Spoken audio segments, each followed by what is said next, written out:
President Emerson Mnangagwa has rejected claims that he was pressured into signing the Constitution Amendment Act, insisting that his decisions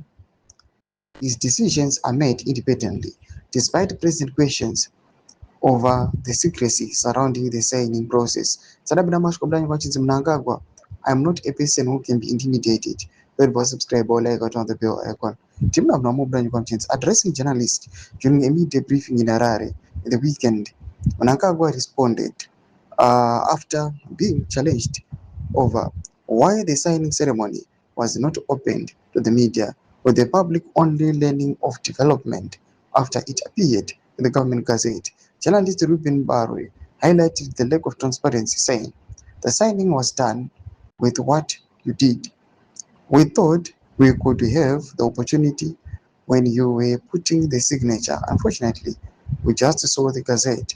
Responding to the concerns, Mnangagwa dismissed suggestions that outside pressure had influenced him.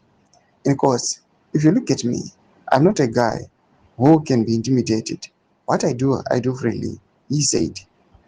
While the president maintained that there was nothing unusual about the process, his response is unlikely to put direct criticism from those who believe the signing of such an important constitutional measure should have been conducted in a more open and transparent manner. Mnangagwa also defended the amendment issue, saying, "I'm happy with the process. The Constitution Amendment Act is a result of collective thinking, so I'm happy." His remarks come as the debate over Constitution Amendment Act continues, with critics questioning both the process that led to its enactment and the limited public visibility surrounding its signing. Though my developments are kuda pangwene.